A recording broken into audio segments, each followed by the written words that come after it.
di dalam data kami, di mana konsumsi rumah tangga yang tumbuh cepat di atas 6%, Pak. Tidak hanya di triwulan 2 tapi di triwulan 3 juga berlanjut.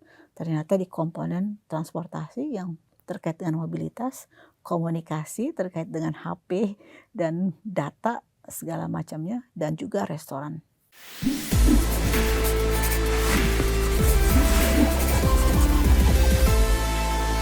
Bu, kalau kita bicara tren ya, anak-anak muda kita itu kan sekarang juga suka traveling, kemudian juga belanja juga mungkin sekarang tidak lagi langsung ke tempat tapi online gitu. Ada pengaruhnya nggak Bu ke perekonomian kita kalau berdasarkan data? Kalau data, kita kan merekam data itu yang kita kumpulkan untuk menghitung pertumbuhan ekonomi itu ada sekitar 1058 indikator, Pak. 1058. Iya, untuk hanya menghitung PDB, Pak. Dan itu juga kami lakukan, perhitungan PDB itu tidak hanya di tingkat nasional, tapi kita lakukan secara serempak tingkat provinsi bahkan kabupaten kota. Nah, bayangkan Pak, itu kami untuk menghitung PDB itu serempak se-Indonesia, mulai dari tingkatan yang kabupaten kota, provinsi, nasional, kemudian nasional menghitung lagi, dibalikan lagi supaya konsisten. Jadi BPS itu kan harus memastikan data yang kita hasilkan adalah data yang akurat, kemudian juga konsisten, koheren. Nah, ini yang kita lakukan, Pak. Jadi waktu kita rilis di triwulan, misalkan kemarin tanggal 5 November ya, itu kita rilis kan nggak hanya angka pertumbuhan ekonomi nasional, tapi ada provinsi. Nanti sebulan setelah itu kita akan merilis angka pertumbuhan ekonomi untuk kabupaten kota. Nah, tadi terkait dengan pertanyaan Mas Hirom tadi mengenai apa rekaman data yang dilakukan oleh BPS, kan kita harus merekam semua aktivitas ekonomi, baik yang offline maupun yang online. Kami juga punya data catatan tentang perdagangan melalui sistem elektronik atau transaksi e-commerce. Kita lihat memang transaksi e-commerce-nya terus meningkat, Pak. Karena ternyata kalau kita perhatikan, terutama generasi muda ya, termasuk saya dan Pak Mas Hirom juga kan, bahwa lebih senang belanja online sebenarnya dibandingkan dengan belanja offline. Kalau tidak terpaksa kita belanja offline, maka kita akan lebih memilih belanja online. Kalau apalagi kalau kita sudah tahu barangnya. Kalau kita sudah tahu barangnya ini, mereknya ini, pasti kita akan lebih memilih belanja online karena lebih mudah. Kadang juga gratis ongkir gitu ya Pak. Nggak perlu jalan, nggak perlu cari parkir. Itu sebenarnya practicability itu yang dikejar oleh para generasi muda saat melakukan spending. Sehingga spending offline yang dilakukan oleh masyarakat kita mayoritas adalah terkait dengan lifestyle atau pemenuhan kepuasan melalui lifestyle seperti restoran, kafe gitu. Kemudian nanti nonton gitu ya Pak. Kemudian juga hangout, berbarengan di nongkrong-nongkrong di kafe. Itu yang kemudian dilakukan oleh masyarakat kita, atau bahkan berkunjung ke destinasi pariwisata. Kita weekend misalkan jalan ke puncak atau ke tempat-tempat yang di sekitar kita. Bahkan kalau ada long weekend mungkin pergi ke provinsi lain, ke destinasi yang kita inginkan. Jadi kelihatannya lifestyle itu mempengaruhi cara masyarakat berbelanja dan untuk apa mereka melakukan spending. Nah, dari data konsumsi masyarakat yang kita rekam dalam PDB sisi pengeluaran, itu yang paling tinggi pertumbuhannya. Kalau kita bedah lagi nih, konsumsi masyarakat kan tumbuh tadi 4,89%. Nah, kita bedah lagi, yang paling tinggi tumbuhnya adalah di subkomponen transportasi, komunikasi, serta restoran dan hotel. Itu terkonfirmasi dari data PDB. Jadi yang kita lihat fakta di lapangan, memang begitulah keadaan yang kami rekam dengan data. Ada perubahan pola berarti Bu ya, konsumsi masyarakat. Pola konsumsi masyarakat. Sekarang lebih suka jalan-jalan, makan di restoran seperti itu Bu ya? Ya, jadi kalau Mas Hirom ke mall nih, mall mana aja Pak? Plaza Senayan, Kota Kasablanka, Grand Indonesia, Pondok Indah, yang ramai pasti PIM 3 ya Pak. Karena restoran semua kafe isinya ya. Atau di PIM 1 dan PIM 2 yang Yang rame juga biasanya sisi restoran dan kafe. Belanja mungkin seperlunya pasti.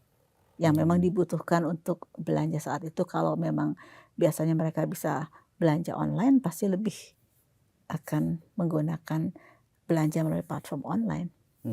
Benar sih Bu, kalau yang hanya jualan sekarang udah mulai agak sepi, tapi mall yang lifestyle tambah rame, nyari parkiran susah tuh kalau kita weekend ke sana. Berarti memang ada perubahan di situ Bu ya. Iya, jadi saya perhatikan tingkat kepuasan masyarakat itu kan sudah bergeser. Preferensi orang untuk konsumsi bergeser lebih kepada lifestyle. Kepuasan itu adalah di lifestyle sekarang. Misalnya gini, kalau kita sudah pernah berkunjung ke restoran yang viral, yang misalkan ada kafe viral atau restoran viral, dan kita sudah pernah berkunjung ke situ, ada kepuasan tertentu. Ya Pak, jadi tetapi kepuasannya mungkin kalau kita sudah beli baju mungkin sekarang orang-orang ya nggak perlu tiap hari, tidak perlu seminggu sekali, belum tentu juga sebulan sekali, gitu.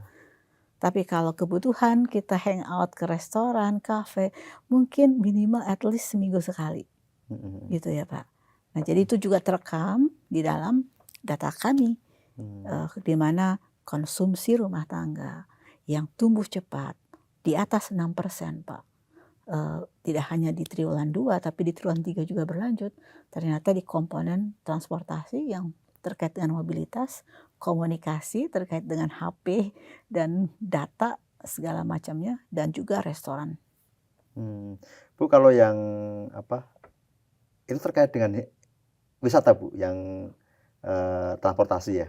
Iya, jadi kita juga ada statistik pariwisata Pak. Jadi kita rilis setiap bulan. Setiap tanggal 1 kita rilis beberapa indikator ekonomi, termasuk salah satunya adalah statistik pariwisata. Nah itu kita merekam dengan big data Pak, Mas Ridom.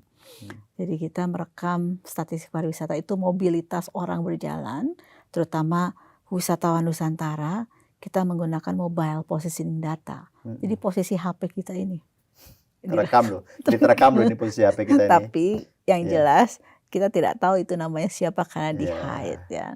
Nama, kemudian identitas pribadi pasti tidak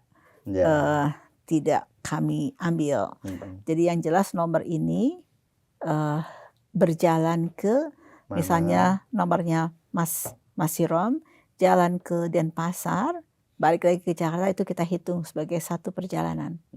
Ya, berarti kemudian kalau nanti tiap hari misalnya rumahnya Mas Sirom itu di Bekasi ya, atau Tangerang Selatan ya. Ketahuan kalau dia tiap hari Tangerang Selatan ke Jakarta. Tangerang Selatan Jakarta, berarti itu komuter dan tidak kita hitung. Ya, itu luar provinsi Bu ya? Kalau kita luar provinsi kan ya? Enggak juga. Kalau misalnya kita misalnya Mas Sirom rumahnya di Jakarta Selatan, terus kantornya di Jakarta Pusat, kan? Jakarta Selatan, Jakarta Pusat, Jakarta Selatan, Jakarta Pusat. Itu tidak kita hitung juga. Komuter nggak hitung. Tapi kalau sekali saya ke Jakarta Timur dihitung ya berarti ya? Iya, dan tergantung berapa lama Mas Sirom di sana. Karena ada metodologi yang harus kita patuhi untuk menentukan apakah orang itu melakukan perjalanan wisata atau tidak. Kalau dia hanya 2 jam nggak masuk. Tapi kalau lebih dari 6 jam wisata. Kita wisata. Oh, tuh. Jadi BPS itu selalu bekerja dengan metodologi Pak. Dan kita di setiap tahapan proses bisnis statistik ini pasti ada quality gate, quality assurance. Dan di situ memang dipastikan bahwa statistik yang kita hasilkan adalah mematuhi kaidah-kaidah metodologi yang sudah terstandar dan bisa dipertanggungjawabkan hasilnya. Tidak mudah. Tadi indikator PDB-nya sudah 1058. Terus tadi pengambilan sampel kalau kita wisata juga detail sekali. Setiap handphonenya teman-teman semua itu bisa ketahuan gitu perjalanannya dan dihitung wisata atau tidak ketahuan juga. data pribadi dilindungi. Data pribadinya dilindungi. Itu yang akhirnya kita sering terima SMS itu Bu ya? Saya sering terima SMS di Iya BPS. Pak, jadi kalau Bapak habis melakukan perjalanan gitu kan, kedeteksi ya Pak. Nah itu kemudian dikirimi SMS untuk mengisi berikutnya. Jadi misalnya keterangan berikutnya, misalnya berapa lama gitu ya Pak, dan kemudian berapa spending yang dilakukan. Ini sebenarnya untuk memperkaya statistik yang kita hasilkan. Jadi kalau saya boleh sekalian promosi Pak, ya, Bu. boleh kan? Kalau Bapak Ibu menerima SMS dari BPS, tolong untuk diisi. Kalau semakin banyak yang berpartisipasi dalam survei, data semakin bagus. Survei BPS, data akan semakin berkualitas, akan semakin akurat gitu lah. Jadi kami sebenarnya semakin senang kalau banyak yang berpartisipasi. Hanya kadang-kadang kalau terima SMS suka banyak yang masih belum mengisi Pak. Benar Bu.